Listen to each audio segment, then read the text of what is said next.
Welcome back, my good witches of the Boiling Isles, and welcome to FunUntitled's review on Season 3, aka the final season of The Owl House. I will be your navigator / author, Annie. And I am the parasitic bug that looks like an owl, Minty. And it's FunUntitled, where we serve every podcaster an FU. So, we covered the first 2 seasons in another episode. I think we just kind of went through all the characters being like, I like this guy, or I like that guy.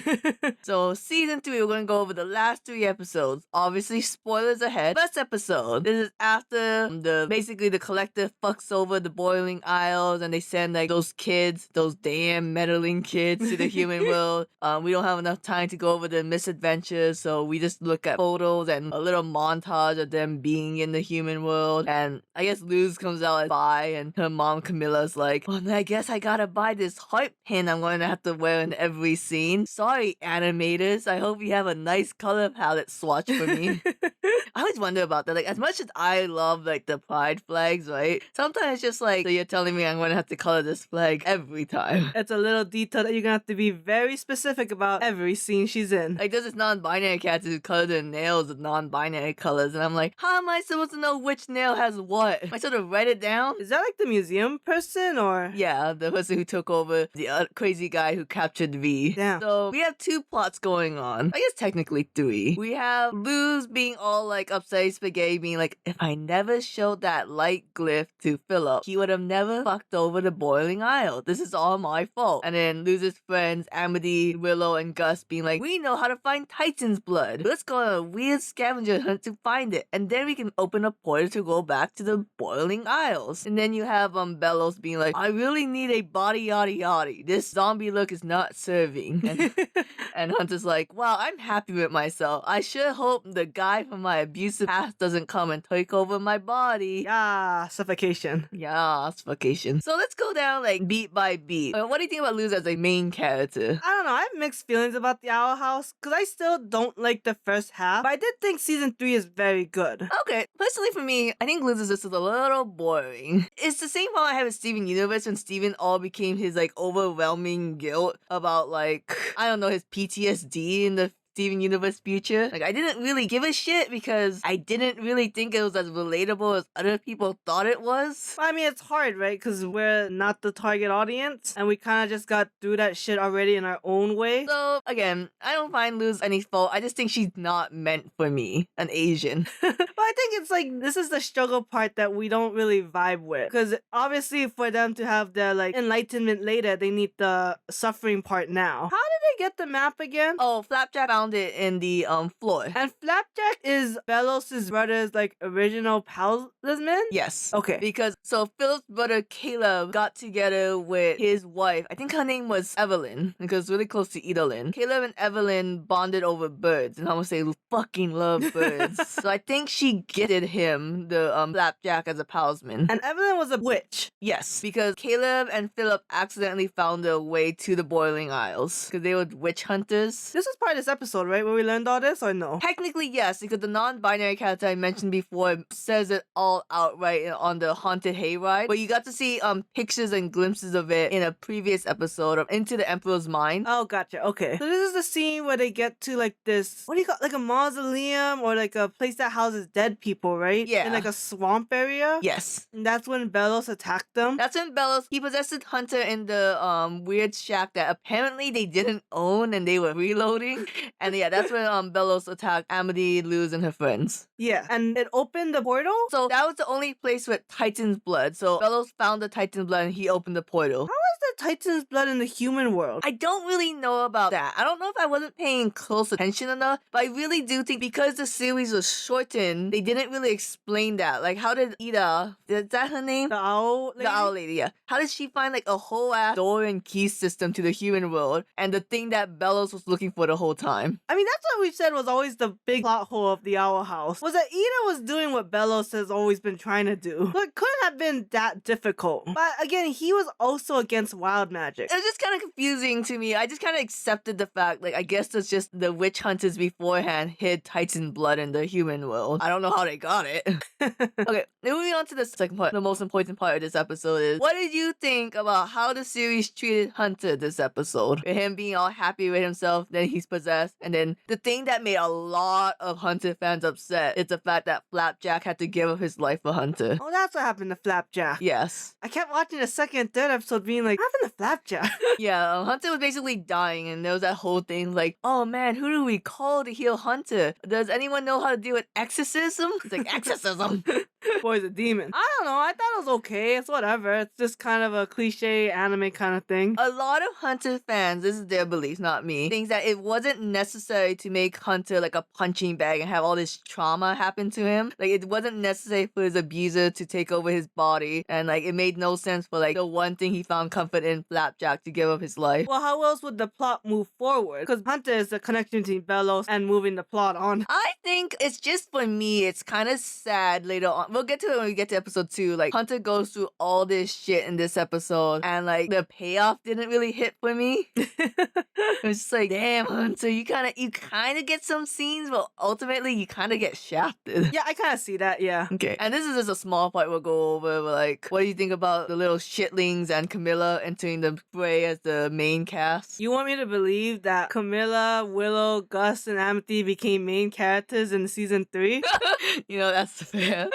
I mean, come on, they're side characters, and they'll always be side characters, no matter how much screen time they go through. Yeah, I get that. I don't. Okay, favorite scene of this episode has to be when Camilla's watching Luz's video diary, and the child Luz is just like, "Hey, Dad's sick. Don't worry, we moved." Oh, Jesus Christ, Annie, what the fuck? That was really sad.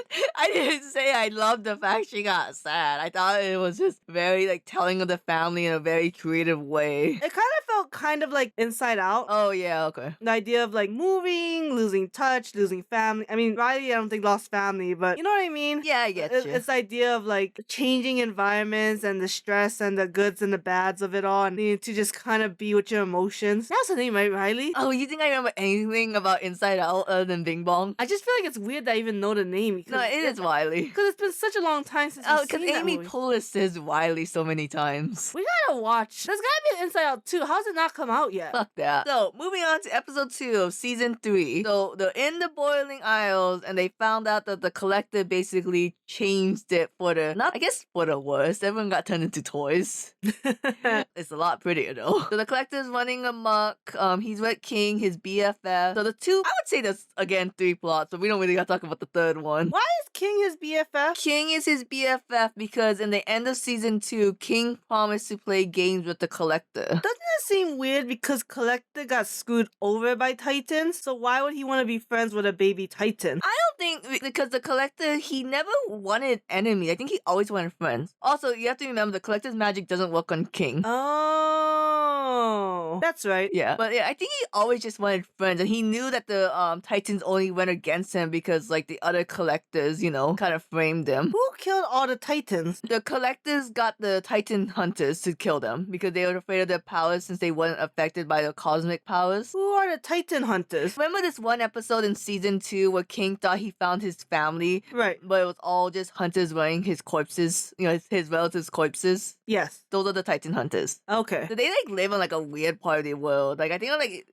they live on like the Titan's groin. No, I'm just kidding. Like the fingertip, I think. That one I'm not too sure. It wasn't the best episode, IMO. No, I remember that one actually being interesting. They're not a specific race, right? It's just their job. Yeah, it's just humans who, have kind of made that into their thing. Okay. Oh, not human, witches, I guess. So, plot 1 is that the Grang is trying to get to the Collector into his little house on top of the horn thing. And they have to go through the school where they found out they hunkered down to, like, save themselves from the Collectors. And Bosca, the Cyclops lesbian, is kind of ruining everything because she won't listen to anyone's advice. Uh-huh. And then later on, like, Luz and Camilla, they're the only ones really fighting and Kikimora, who's like hiding herself in the school, and Luz is like, you know what, Mom? I finally understand. All I wanted was to be understood. And then String Bean was like, hell yeah, bitch! Puberty! I think it was a very good scene. Don't get me wrong. And I thought it was very cute that that's all she wanted. And I do think they portray it in the show. I just don't think they portrayed it enough. Because I know Luz comes up against a lot of adversity, but they also make it a character where, like, you know, like the Naruto thing where it's like, oh, she gets people on her side. She does that a lot. So it's weird for her to be like, I just want to be understood when, like, everyone she's changed to turn to her side. So it's kind of like, what the fuck? And it's always been like, oh, we're the weirdos that never got what they wanted. And I'm like, but you do? I think that's the reason why Luz loves the Boiling Isles so much, because that shit never happened in the human world, you know? That she couldn't change anyone to be her side. Everyone always saw her as a freak. Well, I mean, she got accepted into the witches' school without being a witch, and she convinced the school to allow multi-classing. Yeah. So I'm kind of just like, your whole thing is you want to be understood, but you've been changing people to on your side. See, what we call that is fantasy escapism. I get, yeah, but I'm just saying, like, No, I get what you're saying. it'd be a different show to make it really hit hard. Yeah. I think that you want the pilot version of the Hour House that's meant for teens, where like everything was a lot darker. That would have been fun. I think, like, don't quote me on this, I think everything was supposed to be darker and grittier, and like Willow was supposed to be like a drug dealer or something.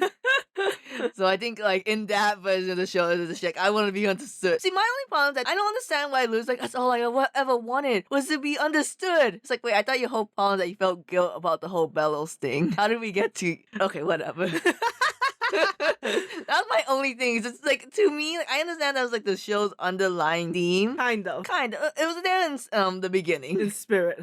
And then, like, after a while, it's like, oh, this came out of nowhere, it seemed. But okay, yeah, we need a String Bean to come out somehow. Plus, it's not even important that String Bean is a shapeshifter. I know, right? Like, that made no fucking sense. And it was like, okay, so you can change form. Like, what's the point of a talisman? It makes the magic stronger. Okay. Losers use the String Bean to fly and make the glyphs faster. I mean, I guess, I don't know much.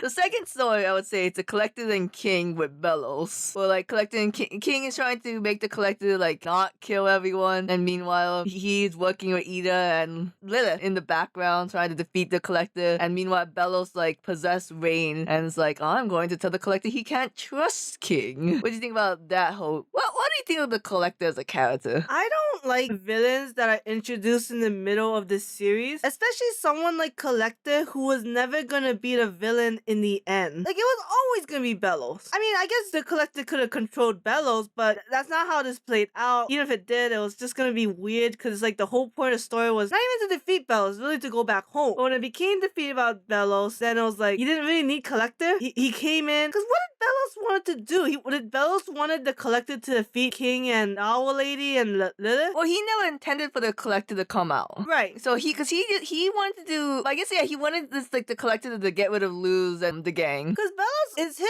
main goal to get rid of wild magic? Was that his goal, or was it to get rid of witches? Get rid of witches. Okay. What was he doing with the Collector now? I think he was just trying to manipulate the Collector to do whatever he wanted. And I think he wanted the Collector to kill King, I guess, because he found out he was a Titan. I don't know, that's why I cannot explain. You got me there. Because, okay, there's witches, there's Titans, there's witches hunters, there's Titan hunters, there's whatever Collector is. Yeah. I think they called it, like, the Archivists. All their stories don't necessarily meld together. You know what I mean? Like, they all have different... Maybe the Collector and the Titans have a story together, but the Titans and the witches don't have a story together. I mean, unless you count the Titan hunters as the connecting thing, but it was kind of like, what were the Titans to the witches? Because they got wiped out. But, like, the Titans aren't a god. They never said, like were the Titans supposed to be, like, the killers of all witches? Are they like the dinosaurs where they were, like, killing Neanderthals, even though technically the two never met each other? I feel like the Titans were the one who, like, gave the witches the magic. Because then that's the only way you can explain why there was Titan glyph inside the magic. Sure. Because that's how Luz found the light spell, because she saw Ida in the phone draw the light glyph by accident or whatever. Right. So, I don't know. I mean, it feels like 3 different stories. Maybe I'm just not paying attention close enough, but thinking about it now, I'm just like, I don't really understand what Bellows wanted to do besides get rid of witches. It sucks because, one, I feel like they could have taken out the whole Bosca being a lesbian and the Kikimora scene and just added like more collective enemies to try to explain that shit more. Yes. And I wish that Bellows was more well thought out other than his brother left them for a witch, so now he hates all witches. And it's just like, well, you just seem like you have like the shallowest intentions. Your intention is just racism. What I don't understand is, did witches and humans exist together at one point? And was that in Liz's world or Amethyst's world? I always thought it was like Halloween Town.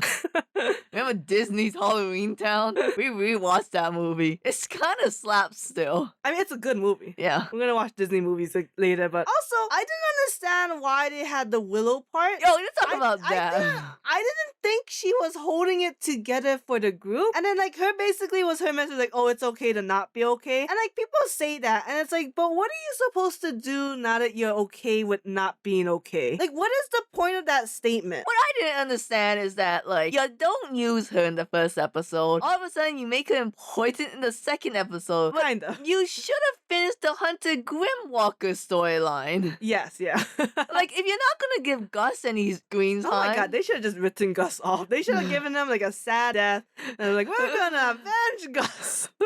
To make him somewhat important. But it could have Gus like, yeah, I knew you was a Grimwalker this whole time, Hunter. I wanted you to talk about it. I guess it might have been my fault because I never brought it up. Whatever, that's not important now. Yeah, was that like, were we supposed to know that Gus knew? Yes. Oh. People were looking forward to Gus confronting Hunter about that. Because he found out in when he looked through Bellows' flashback scene in the last episode of season 2, when he did like illusion magic. How did Gus do that with illusion magic? I don't know. And Gus didn't confront him at all. Because I would have much rather see, like, you know, something with Hunter just, like, finishing his storyline of being, like, having all this trauma than Willow being like, I have to learn to not be okay. Yeah. Moving on to the last episode. So they get to the Titan's Crown, or the Halo, with the Collector's house. Welcome to my house. And then immediately, all of Luz's friends get puppified. Luz Thank God. reunites with Ida and King, and I guess like they befriend the Collector. Like, hey, you're like 5, so we're not gonna blame you for any of this. But let's like go over all our fond memories. Meanwhile, Rain is like, Bellows, you motherfucker, you're not going to possess the Titan. I'll kill you. And Bellows like, no, if I kill you first, bitch. And he went inside the Titan's heart, which I guess was a thing from episode 1. Was it?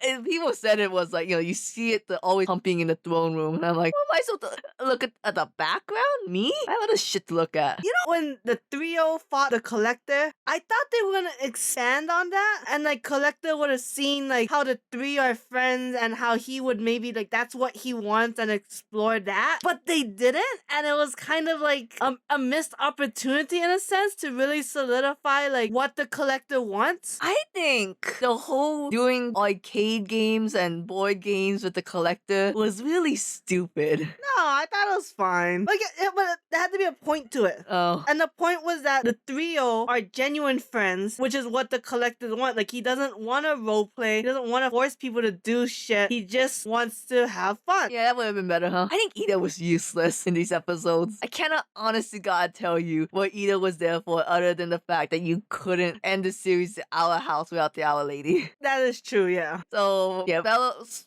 basically takes over the Titan's heart. He's now a giant monster, and the Collector's like, wait a second, I learned what friendship is. Let me befriend Bellows. Which, you know what, it made more sense if he saw that friendship between the 3 more, but whatever. And Liz's like, no, you can't. He's a British guy. He's basically William Afton, my dude.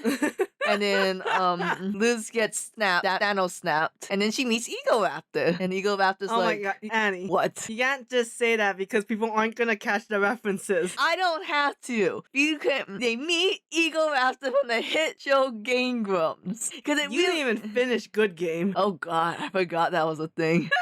The YouTube originals. You know YouTube originals gone now? It disappeared without anyone saying anything. No, yeah, it's been gone for a while now. How is it to watch The Good Mystical Morning again now? Oh yeah, how do we watch that again? Anyway, so she meets the Titan in the Purgatory area, who's voiced by Ego Raptor, which is aka King's mom dad.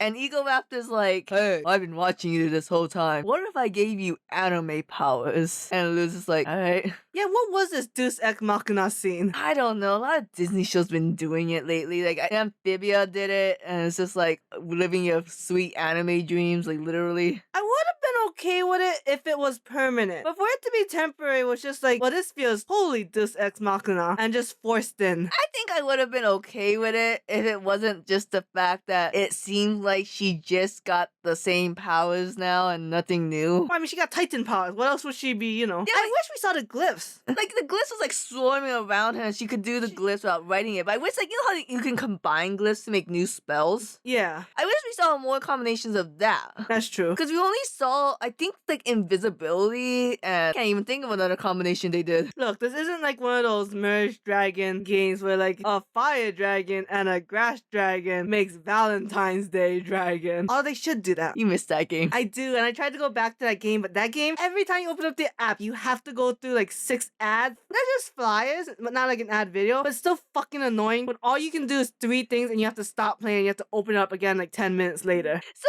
a lot during the final battle with the collective, like, Luz is like, you know, like, there was a lot of times I was asking myself, what are we doing? You guys are just, like, fighting the air at one point. I don't understand. And, like, my magic is gonna run out. We have to defeat Bellows. What? Huh? That wasn't step number 1? What is happening? They put the animation budget all on this scene. So basically, Luz defeats Bellows, and Bellows is like, you can't let me die. This is a children's show. And Luz is like, I don't give a shit. Did it ever play on Disney? Or is it only on YouTube? It was on Disney, but when they played it on Disney, they would take out the last few minutes because of the airtime. Oh. So imagine, like, let's just say, for example, on YouTube it's 55 minutes, but on Disney it was only 50 minutes for the commercials. Oh. Makes no fucking sense. You think you just have a little less commercials? You think you had little less commercials, or you planned for the goddamn commercials? Or you make more commercials? Or you make more commercials.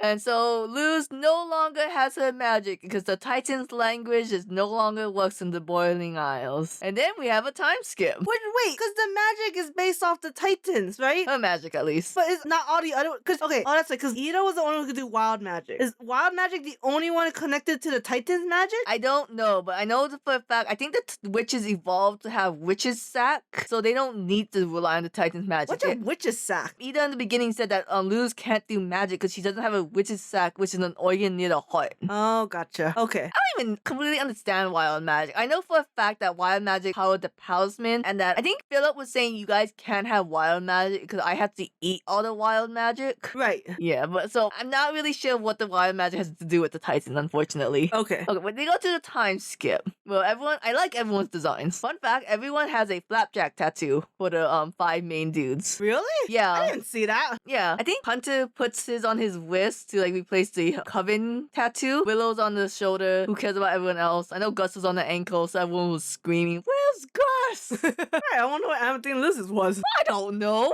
We'll It's gotta Google be this later. somewhere. I hope one of them has it, the Fairy Tale Lucy guild mic on the hand. Oh God. I'm just saying. So we get to see everyone. They're going back to normal. I hate the part where they kind of like psych you out. Where Luz is like, "I'm going to college. What major did you pick me, huh? All the magic? Because clearly when I say college, I mean magic college. Man, it's been a while since I've seen my friends. You saw them last week. That didn't count, Mom." What I don't understand is how did Ida become the head of the coven or whatever? I think she became the headmaster of the Wild Magic Coven, or at least a college. But I thought she couldn't do magic at all because of her curse. That's a good point. I don't know. Right? Like, I don't know. Wait. Why do we still have covens if they're trying to get rid of the whole coven track system? that's true, yeah. Yeah, I think she's just headmaster of a college. The college that But she Luz is can't gonna do join. magic. Hey, principals don't know how to be smart to teach education. I don't know. It just seems, I don't know. It's amazing me how many people became teachers after the time skip. Because they probably kicked out the crappy ones. And then we had the whole thing at the end being like, "Oh my god, guys, Kirby came to the Luz's quinceañera. Everyone, on a count of 3, bye!" That's kind of cute, I guess. That was cute. No, as someone who was like wasn't expecting that, I was like, "What the?" They said it the game way. I think overall, like I said, I did like the finale. I thought it was a lot of good animation. It was good story. I don't know if everything necessarily tied up together, but I mean, there's not really any questions at the end. But it's supposed to be a prequel, right? They wanted a prequel. Oh, they're not gonna have it? They're fighting for it currently, I believe. I don't know. Ooh. I think they wanted to do Ida and Rain when they're younger, being part of that weird Harry Potter sport. I thought it was gonna be about Caleb and Evelyn. No one wants to see that. I don't want to see that. Oh yeah, but I think that would explain a lot You're about a the nobody. lore and what happens to Belios and whatever. overall, I think it's a great show. I just wish at the end they knew how to shaft characters and just focus on the important ones. If your season is cut short, I know you want to put your hand in all the pots and the cookie jars, but you have to be like, hey, I'm sorry, Willow and Gus, you're gonna have to take a back seat. And I think for me, Amity had this problem where she was written just as the perfect girlfriend. She was just Luz's girlfriend in the last 2 episodes. Yeah, for sure. Yeah. Like, everyone be shafted like Amity. You're just a friend. Let's finish and give a good conclusion to Luz's and Hunter's storyline. And I would recommend the show. I wouldn't. I still didn't like the beginning half. But that's our opinion. If you're 14, don't leave an opinion. I don't want to hear it. Bye.